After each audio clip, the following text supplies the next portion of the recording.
चलो आगे बढ़ेंगे, फ्रॉड कंटिन्यू करेंगे। तो फ्रॉड में क्या देखा था कि भाई कंपनी के अंदर एम्प्लॉय फ्रॉड करते, उसमें गुड्स देखा था, कैश देखा। उसके बाद देखा मैनेजमेंट के अंदर फ्रॉड होता है। तो उसमें अपने एक टॉपिक कवर कर दिया था कि प्रॉफिट ज्यादा कैसे बताते हैं, उसके पीछे कारण क्या है। अब सेकंड पॉइंट आता है, the object of manipulating of account may be to show less profit than actually, यानी जितना प्रॉफिट हुआ है उससे कम बताना। वो कैसे करेंगे, क्यों करेंगे, तो रीजन बता दिया। The object of manipulating less profit क्यों बताएंगे, तो सीधा in order to purchase shares in market एक लोअर प्राइस। प्रॉफिट कम बताएंगे, शेयर की प्राइस कम हो जाएगी, खरीद सकते सस्ते भाव में। नंबर टू, प्रॉफिट कम होगा, टैक्स कम आएगा, यानी टैक्स से बचना या टैक्स को अवॉइड करने के लिए किया जाता है। और नंबर थ्री, जो सबसे गंदा पॉइंट है, कि कॉम्पिटिटर को ये बताना कि हम लोग लॉस कर रहे हैं, यानी कॉम्पिटिटर के सामने अपनी इंप्रेशन गलत बताना। To give wrong impression about success of the business to the competitor in order to ward off competition. Clear. अब ये करेंगे कैसे, अब अपने ऊपर तो पढ़ लिया, प्रॉफिट ज्यादा बताओ, प्रॉफिट कम बताओ। तो प्रॉफिट ज्यादा और कम बताने के तरीके क्या है, तो उसका एग्जांपल दिया है। Falsification of book of account means fraud changes in account. There are two type of fraud. Number one, to show better position, to show better position, इसका दूसरा नाम है विंडो ड्रेसिंग, एमसीक्यू में आ सकता है।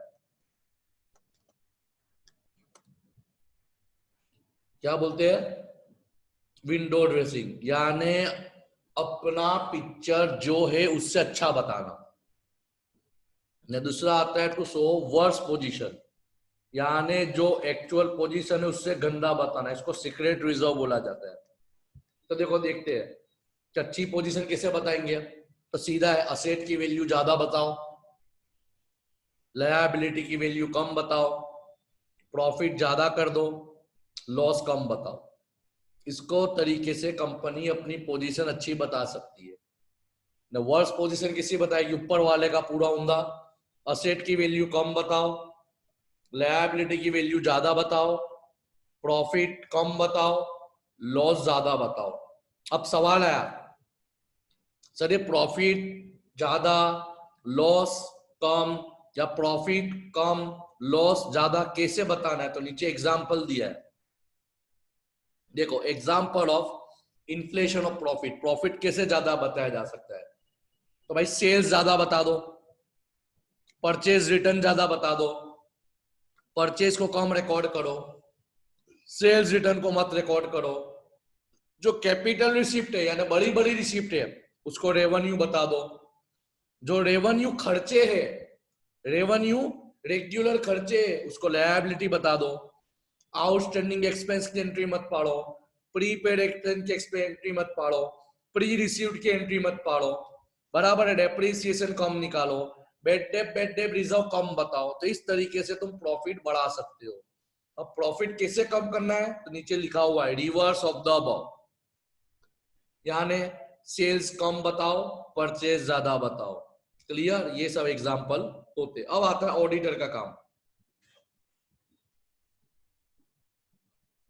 ऑडिटर ये डिटेक्ट कैसे करेगा, in order to detect such manipulation auditor must have fundamental and sound knowledge of accounting principle, यानी ऑडिटर के पास तो होना चाहिए, नहीं या तो होता ही है, ये तो सिर्फ फॉर्मेलिटी है कि उसके पास नॉलेज होना चाहिए, प्रिंसिपल का नॉलेज तो होता है। He should check each and every item in detail. He should also check opening and closing entry of purchase book, sales book, purchase return, sales return, last year को भी इस साल को भी, लास्ट ईयर की इनकम को इस साल की इनकम को, लास्ट ईयर के एक्सपेंस को इस साल के एक्सपेंस को कंपेयर करे कि कितने परचेज में कितना सेल्स होता है, कितना स्टॉक बचा है, कितना प्रॉफिट होता है। तो इस प्रकार से वो सही नॉलेज सही प्रिंसिपल को अप्लाई करेगा, तो इस प्रकार के फ्रॉड को ढूंढ सकेगा।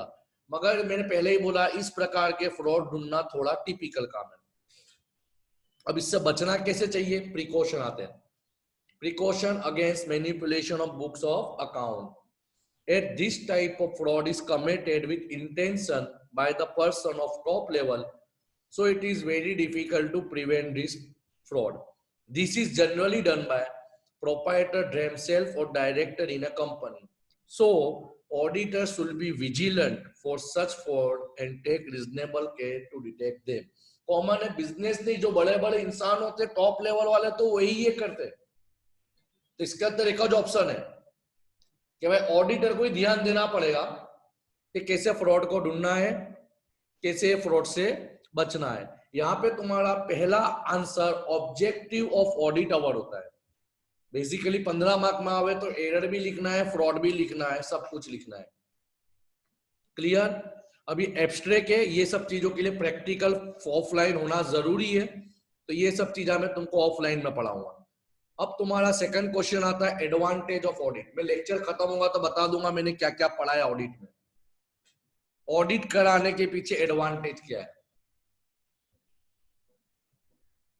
On account of various advantage of audit, the account of sole proprietor, partnership firm and institution are audited even though same is not compulsory by law. ये सब आगे आएगा कि भाई ऑडिट सिर्फ कंपनी के लिए ही फर्जियात है, सोल प्रोप्राइटर पार्टनरशिप फर्म के लिए फर्जियात नहीं है। हाँ, अगर उनकी कोई लिमिट ऑफ टर्नओवर ज्यादा है, वो कितनी लिमिट है वो अपना आगे वाले टॉपिक में पढ़ेंगे। मगर सोल प्रोप्राइटर पार्टनरशिप फर्म छोटी मोटी संस्था है, उनके लिए ऑडिट कंपलसरी नहीं है। वो लोग भी अपना अकाउंट का ऑडिट कराते, तो क्यों कराते? तो उसके कुछ एडवांटेज होंगे तो ही कराते होंगे ना। तो देखते हैं from business point of view, main point पढ़ना है। नंबर 1, एक्सप्लेन करने जैसे ही नहीं है, मैंने बोला ना बहुत इजी सब्जेक्ट है। Detection and prevention of error and fraud, गलतियां और फ्रॉड ऑटोमेटिकली ढूंढा जाएगा, मिल जाएगा और उससे बचा सकता है। लोन फ्रॉम द बैंक सबसे बड़ा है कि अगर आपका अकाउंट ऑडिट किया हुआ है तो बैंक वो अकाउंट को वैलिड मांगेगी, वैलिड मानेगी तो आपको बैंक से लोन जल्दी सैंक्शन हो जाएगा। Proper valuation of asset, audit कराओगे तो आपको पता चल जाएगा कि आपकी एक्चुअल असेट की वैल्यू कितनी है। Clear? Audit enable the businessman to establish the correctness of profit and loss and balance sheet. Government acceptance common है, गवर्नमेंट ऑडिटेड अकाउंट को बिलीव करती है, एक्सेप्ट करती है। तो गवर्नमेंट आप पे एलिगेशन नहीं करेगी कि आपने टैक्स कम पे करा है, इनकम टैक्स पे कम करा है, वेल्थ टैक्स तुमने कम पे करा है, बराबर। क्योंकि audited account are accepted to be true by income tax, sale tax, wealth tax and various government authority. तो इससे क्या होगा कि अगर आपको कोई गवर्नमेंट से ग्रांट लेनी है, सब्सिडरी लेना है, लाइसेंस लेना है, सब्सिडीज लेना है, चाहे वो गवर्नमेंट हो, लोकल गवर्नमेंट हो, कि जो बेनिफिट लेना है, तो ऑडिटेड अकाउंट के जरिए आप गवर्नमेंट से ये बेनिफिट उठा सकते हो। भी 5वां पॉइंट आता बिजनेस के लिए सजेशन फॉर इंप्रूवमेंट, ये तुम पढ़ोगे 6 सेम में ऑडिटर रिपोर्ट में। तो ऑडिटर क्या होता है? ऑडिटर जब भी अकाउंट ऑडिट करता है तो उसने जो कुछ भी ऑडिट करने के समय कंपनी के अंदर ध्यान दिया, समझा, देखा, तो वो सब चीज वो अपनी रिपोर्ट में लिखता है। तो जिससे क्या होता है, आने वाले समय में अपने बिजनेस को सजेशन मिलता है, एक अपनों को सोच मिलती है, इंप्रूवमेंट कहाँ करना है, कैसे करना है, किस प्रकार करना है। देखो लिखा हुआ है, engagement of auditor help the management because advice of auditor on certain point is readily available. The business policy can be formulated in compliance with law if service of auditor are properly utilized. ये हुआ business point of view के लिए। अब आता है investor point of view के लिए। सीधा जे प्रोटेक्ट इंटरेस्ट अपने पढ़ा जो है, अभी ऊपर बता दिया कि कोई भी कंपनी हो, छोटी हो के बड़ी हो, उसको अकाउंट ऑडिट कराना फर्जियात है, कंपल्सरीली है, तो कॉमन है। कोई भी शेयर होल्डर होगा या इन्वेस्टर होगा या आपके बिजनेस में पैसा लगाने वाला होगा, उसको श्योरिटी मिल जाएगी कि उसका प्रॉपर यूटिलाइज हो रहा है, उसने जो पैसा कंपनी में लगाया है बराबर है, उनके पैसों का गलत इस्तेमाल नहीं हो रहा है, सही तरीके से इस्तेमाल हो रहा है। दूसरा, इन्वेस्टर का मॉरल चेक होगा। इन्वेस्टरों के लिए एक जात का मॉरल चेक होगा कि भाई जो कंपनी में हमने पैसा लगाया उनके एम्प्लॉय भरोसे लायक है कि नहीं, उनके एम्प्लॉय वफादार है कि नहीं, वो कोई घोटाले तो नहीं करते। क्यों? क्योंकि अपने ने पढ़ा कि हर प्रकार के घोटालों में ढूंढने की जिम्मेदारी ऑडिटर की होती है। ना ऑडिटर ढूंढ लेगा, ना बता देगा, तो अपनों को ये भी पता चल जाएगा कि कंपनी के अंदर कौन सा एम्प्लॉय भरोसे वाला है, विजिलेंट है, रेगुलर है, एक्यूरेट है, एक्सीलेंट है, एफिशिएंट है। प्रॉपर वैल्यूएशन ऑफ इन्वेस्टमेंट, यानी जो इन्वेस्टमेंट हमने लगाया है, या तो असेट में इन्वेस्ट करा है, या तो कोई शेयर में, गोल्ड में, बॉन्ड में, प्रॉपर्टी में, बिजनेस के रेगुलर एक्टिविटी में हमने इन्वेस्ट करा है, तो इन्वेस्टर को आश्वासन रहेगा कि उनका इन्वेस्टमेंट की प्रॉपर कीमत क्या है, उनको कितना रिटर्न मिलना चाहिए। अगर ये चीज काम कब लगेगी कि जब कोई कंपनी को बेचना होगा, जब कोई कंपनी को टेक ओवर करना होगा, कोई कंपनी के साथ मर्ज करना होगा, तो हमको एक्चुअल पोजीशन ऑडिटेड अकाउंट के जरिए पता चल जाती है, जिससे इन्वेस्टर को राहत होती है कि हमको क्या काम कौन से समय पे किस प्रकार कैसे करना है। क्लियर?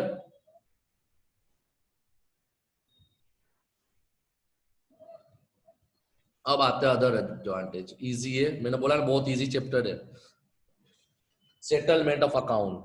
सेटलमेंट ऑफ अकाउंट का मतलब क्या होता है कि भाई कितनी बार कुछ लोचे हो जाते, प्रॉब्लम हो जाते हैं, तो अकाउंट सेटल करना है। जैसे एग्जांपल के तौर पे एडमिशन की बात करो, जब नया पार्टनर आता है तो कितना कैपिटल लेना है, अगर कोई पार्टनर रिटायर होता है तो उसको कैसे देना है, कितना देना है, अगर कोई पार्टनर की डेथ हो जाती है तो उसका क्लेम कैसे पास करना है, उसके उसके वारसदार उनको क्या देना है, किस प्रकार देना है, बिजनेस को कैसे चलाना है। जैसे audit of partnership create confidence among partner and dispute if any. अगर कोई प्रॉब्लम होती है तो खबर पड़ जाएगी कि भाई कोई पार्टनर पर हम लोग भरोसा करना चाहिए कि नहीं। जैसे एग्जांपल लिखा है ना, what amounts will be brought by new partner, what amounts will be paid to retired partner on his retirement. सीधा होगा, ऑडिट कराया होगा तो अकाउंट का सेटलमेंट इजीली हो जाएगा।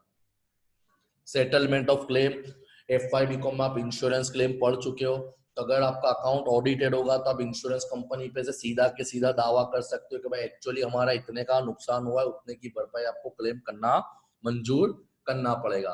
सेटलमेंट ऑफ डिस्प्यूट, अगर कोई प्रॉब्लम वर्कर में, एम्प्लॉय में, या तो टॉप लेवल में, या कोई भी जगह पे होता है, तो उनके डिस्प्यूटों को भी ऑडिटेड अकाउंट के जरिए इजीली किया जाएगा। देख लो अकाउंट के अंदर सब कुछ दिया हुआ है कि आपको कितना मिलना चाहिए, कितना दे रहे हैं, कितना आपका पैसा आउटस्टैंडिंग है। इवेल्युएशन ऑफ फाइनेंशियल स्टेटमेंट, सीधी बात, अपना बिजनेस का प्रॉफिट एंड लॉस सही प्रॉफिट बता रहे कि नहीं, ये अपना फायदा है। बिजनेस की फाइनेंशियल पोजीशन क्या है वो ऑटोमेटिकली इवेल्युएट हो जाएगी, एनालिसिस हो जाएगी। उसके बाद आता है detection of wastage and loss, सबसे बड़ी चीज है, पर इसके लिए तुमको मैं जो बता रहा हूँ ब्लू कलर में वो ध्यान देना, ये होना जरूरी है। Internal check and internal control.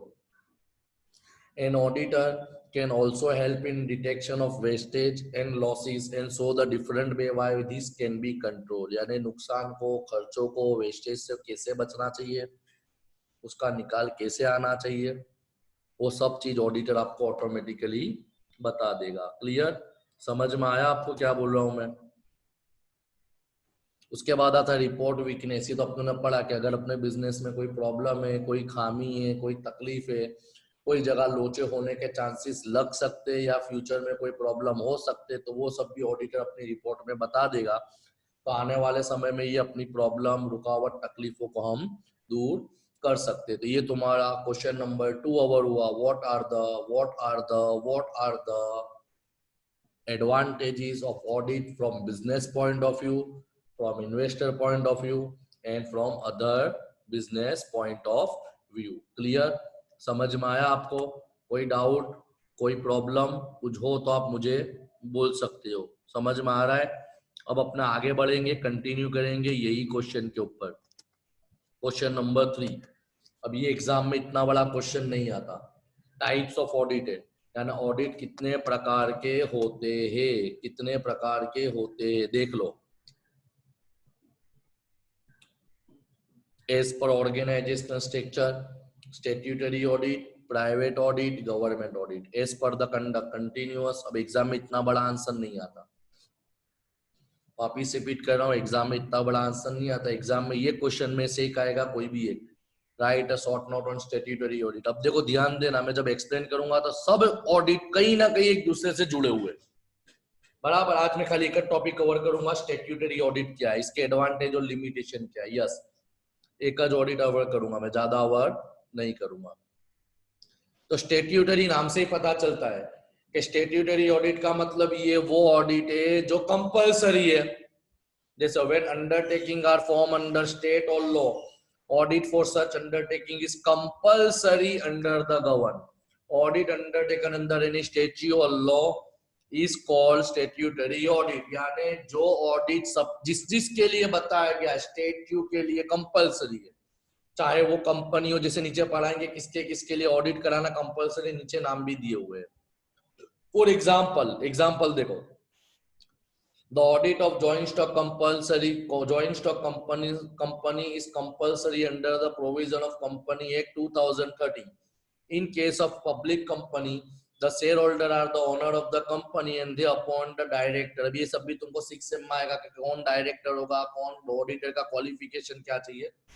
तो in case of statutory audit, यानी जब ऑडिट कंपलसरी होता है तो वहां पे qualification and disqualification of auditor, auditor के रूल्स रेगुलेशन, ऑडिटर का स्कोप एंड एक्सटेंड, ऑडिटर के right duty liability, form of auditor report, ये सब चीज कौन डिटरमाइन करती है, मैं अलग से बता रहा हूं एंटर करके, are determined by control are determined by, 2 minute, ये जो बताया कि ऑडिटर का क्वालिफिकेशन क्या होगा, ऑडिटर का कंडीशन क्या होगी, ऑडिटर का काम कितना होगा, उसको ऑडिट कैसे करना है, तो ये सब कौन डिटरमाइन करता है, are determined and regulated by the provision of concern law under which appointment made is compulsory. यानी जिसका भी ऑडिट कंपलसरी है तो उस कंपनी के ऑडिटर का qualification, disqualification, appointment, reappointment, scope, extent of work, right, duty, responsibility, audit report, ये सब लोग तुम नक्की नहीं करोगे, ये सब कायदा नक्की करेगा। क्लियर। अब देखो यहाँ पे क्या लिखा है, one can increase his rights and duty but can not curtail the rights and duty because they are provided by the law। यानी अगर तुम उसको अपॉइंट करते हो ऑडिटर के तौर पे तो तुम उसको एक्स्ट्रा काम, एक्स्ट्रा रिस्पॉन्सिबिलिटी सौंप सकते हो, मगर जो एक्चुअली लॉ के मुताबिक उसकी रिस्पॉन्सिबिलिटी लाइट है उसमें तुम कोई कमी नहीं कर सकते। क्लियर। देखो लिखा हुआ है एनी, अगर तुम उसकी राइट रिस्पॉन्सिबिलिटी में कुछ कमी लाते हो तो वो ऑडिटर क्या हो जाएगा, वॉइड। वॉइड का मतलब मैंने बिलो पढ़ाया है, वॉइड का मतलब पहले से गलत।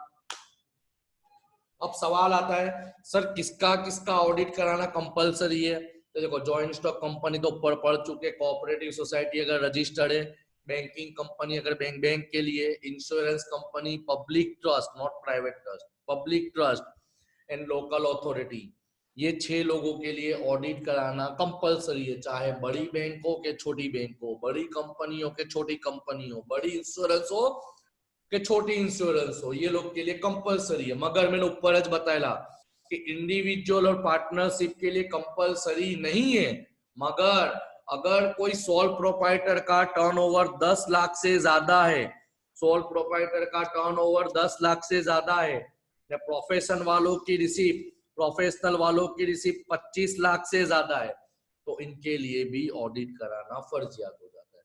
अगर सोल प्रोप्राइटर या पार्टनरशिप का टर्नओवर 1 करोड़ से कम है, 10 लाख गलती हो गई, सोल प्रोप्राइटर और पार्टनरशिप का टर्नओवर 1 करोड़ से कम है तो इनके लिए कंपलसरी नहीं है, ये चाहे तो करा सकते हो, तुम आगे पढ़ोगे वॉलेंटरी ऑडिट में।